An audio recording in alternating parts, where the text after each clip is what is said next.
which borders not only harassment but also sexual harassment and bullying. The police are currently investigating.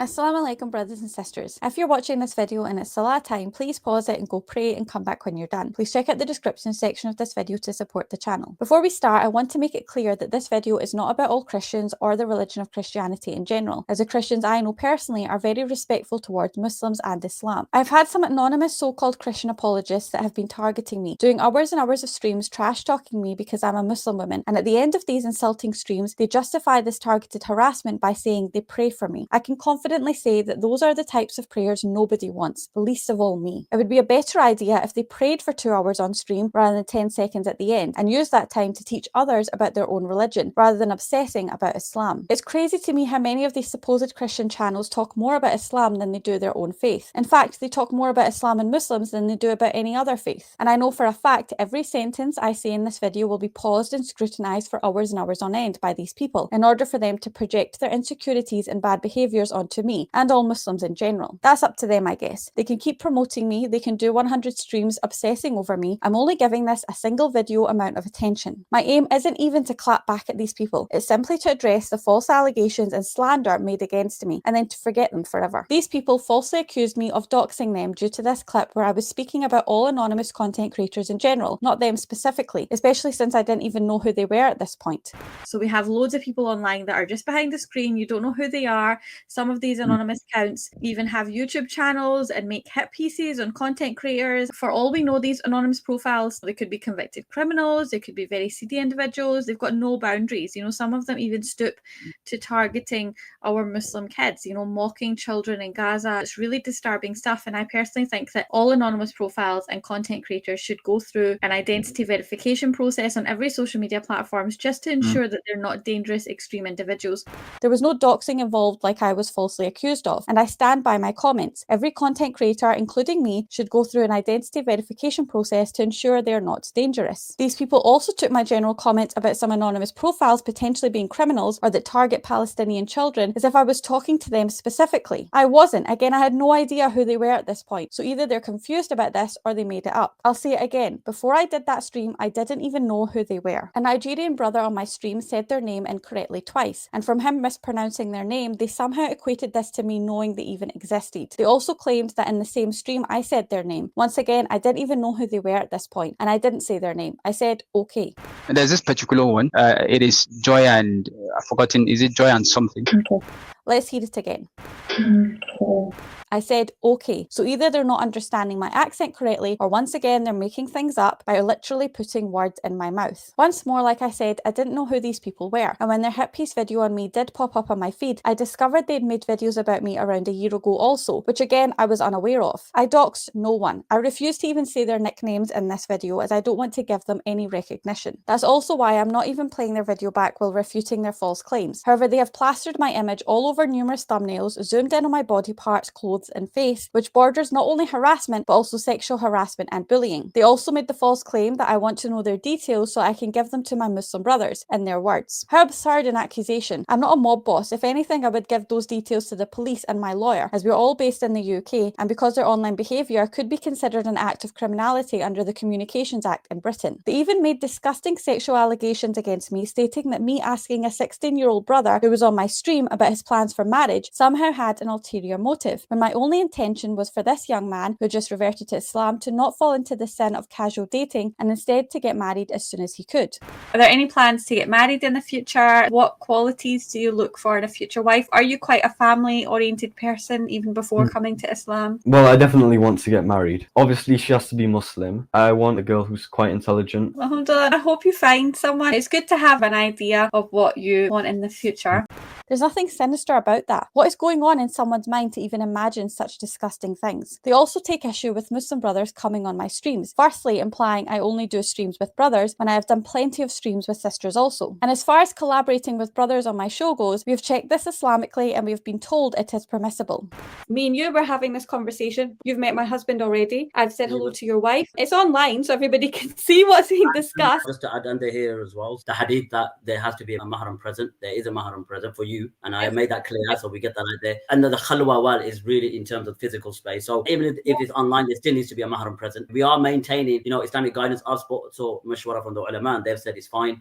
The wife that makes up this married couple that are harassing me accuses me of making eyes at male guests, and again insinuates seedy motives because I am streaming from a bedroom. I don't know how someone's mind would jump to such filthy conclusions. All I can assume is that it's a projection of how they live their life. If I am enthusiastic during a conversation, this is to do with the topic, not the person, man or woman, and there are no seedy intentions on my part as is being suggested, neither in the way my eyes communicate nor the location I stream from, which is public and for all to see. The woman in this Christian apologist couple that is bashing me may be scared to come on camera for whatever reason, which is not my concern, but I wonder how it makes her feel that her man is also scared to turn on his camera, as men are normally more courageous than this. They say they want to hide their identities to protect themselves, fair enough, but at least with people like God Logic, David Wood and AP etc, though I completely disagree with what they represent, at least they are man enough to come on camera and own it. And I wonder how the husband in this couple who is harassing me feels when he collaborates with these men, with his wife present and she can see they are more courageous than him. Also, a married couple dedicated to hating Islam together must make for some very toxic dinner conversations. The wife in this Christian couple insulted my intelligence by calling me half-brain, using a slur created by anti-Muslim people when translating certain hadith. I have a master's degree and I consider myself a very capable person. I also refuse to resort to being insulting towards other religions just to defend my own faith like she does, as this comes across as very low IQ and not empathetic at all. So I'm not going to stoop to this level and quote less than complimentary things about women in the Bible, but if you want to find out, just do a quick Google search on women being oppressed in Christianity. These anti-Muslim non-Muslims also seem hell-bent on policing me on my eyes, my eyebrows, my voice, my previous use of makeup, the clothing I've worn in the past, and the colours of my niqab. Firstly, I don't care for the advice of Islamophobes and apostates. I'm not concerned about what anyone else says about my eyes and my voice. I'm happy with how God created me. Actually, throughout my life, I've never been concerned with what hateful people say, especially when their comments make them sound like they're dead inside. Making fun of someone's appearance is not very Christian at all, is it? And it's pretty cowardly to do so whilst hiding away in order to avoid the same criticism. So I'll just assume they are not very happy with their appearance due to their avoidance of being on screen. Secondly, I'm not perfect and I'm not the finished article religiously. No one is. And especially not people like this who hide behind Christianity just to abuse Muslims by holding us to impossible standards of perfection in order to tear us down. The truth is, Muslims, just like Christians or people of any other faith, are fallible and are imperfect. That is not because they are Muslim, it's because they're human just like everyone else. I support sisters who don't wear niqab and only wear hijab. I support sisters that don't even wear hijab and that wear makeup and have their hair out. It's not for me to judge. Some sisters might even think wearing the niqab is a bit too extra. The point is, we're all different, but we're all still Muslim. May Allah subhanahu wa ta'ala forgive us for our mistakes and help us all do our best. Why does the way Muslim women dress concern these people? We're not members of their faith. They should worry more about how their own women dress and try to advise them to be more modest as the Bible advises them to be. And for all we know, these anonymous Christian apologists that are obsessing over the way I dress may dress in a way that is not befitting of Christians. I guess we'll never know, and to be honest, who cares? When Brother Abdul was on my stream, he also spoke about the video views these people have previously had, which I shook my head at, once again not even knowing who they were. My head shake was simply to express how crazy I think it is that people actually tune into this type of negative content.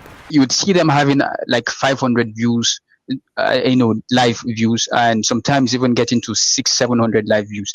They in turn translated this as if I was jealous of their video views. I have never been concerned about views, but if they want to talk about views, we can. Their biggest video has received around 50k views. I have numerous videos that have done hundreds of thousands of views. In fact, some have even done over 1 million views each. So let's not be silly here. I have nothing to be envious about. I was also falsely accused by these people of supporting Nouman Ali Khan's behaviour during a media scandal he was involved in 8 years ago when he sent some questionable text messages to Muslim women. However, what was conveniently left out was that in the same video I said I do not condone this behaviour, but I believe in second chances, especially since there has been no repeat instances.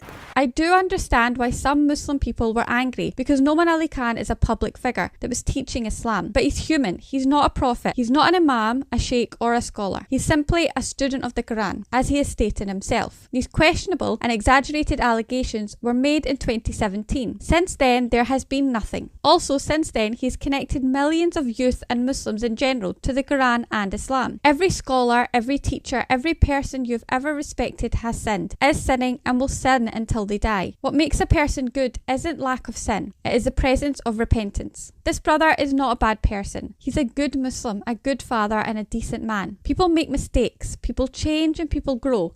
Editing my video to make it seem like I support Nouman Ali Khan's mistakes rather than his good work is just underhanded and shows the dishonesty and bad motives these people have. This by default makes other Christians who would never engage in such deception look bad also. These people even went on to list Muslims that have been involved in crimes as if people from Christianity and all religions haven't also done similar things. Let's not get started on the well-documented questionable behaviour of priests, pastors and bishops, which is not a reflection of Christianity as a whole, just like the questionable behaviour of some Muslims is not a reflection of Islam as a whole. The truth is that these people hate Islam and will go to any lengths to discriminate against Muslims. They will claim they are doing so in the name of Christianity, but they will never slander any other religion like they do Islam, even religions that believe their God is burning in hell. These people also have an obsessive fascination with people leaving Islam. They played a clip where I said due to Andrew Tate's recent statements, some people that initially became Muslim because of him may have left. I don't know what the brother's intentions are. Allah knows best. But they say that he did very well with Islam and the Quran and spent time with Salah and everything while he was incarcerated. But then he gets out and it's like, I'm back to my old ways again. It's not a good image at all. But I do know a lot of young men who did revert to Islam because of him reverting. That's the thing. I mean, I have heard of some people that have reverted and then come back. And I think a lot of young men need to remember that he is a human being. He's not God. This is not a gotcha moment. Despite some people leaving Islam, we remain strong and we are still growing rapidly. They speak as if millions of people haven't left Christianity. It's just so hypocritical. And speaking of Andrew Tate, in the video they did on me a year ago, they falsely claimed that I was only mad at Andrew for insulting Pakistani people and not for insulting God. When in reality, I was the first person in the Muslim online space to call out Andrew Tate for insulting God through his unintentional statements due to his lack of knowledge. Tate said, "I am your Lord, bow to me." Astaghfirullah. As far as kufr goes, if a person makes a statement of disbelief, it is considered disbelief, whether they said it jokingly or seriously. It is the duty of every Muslim to call this out. If these things are done intentionally, then that person is openly declaring they are a disbeliever. If a person repents from kufr and shirk, whether minor or major, Allah SWT forgives these sins and accepts their repentance.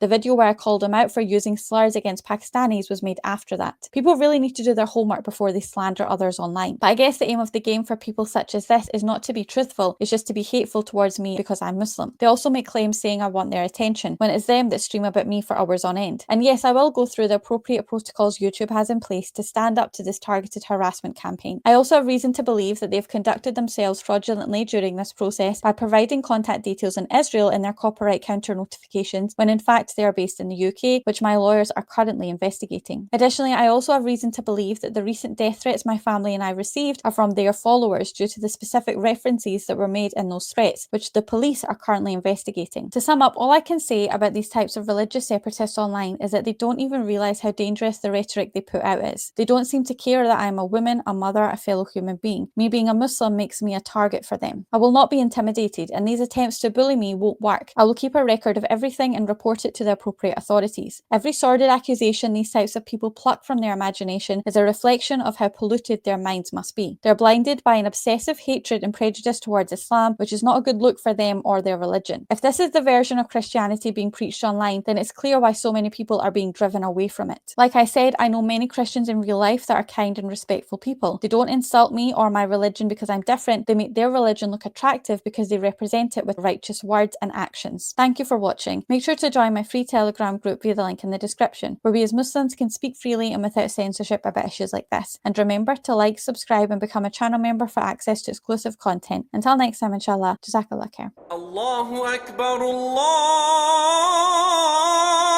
Akbar, Allah.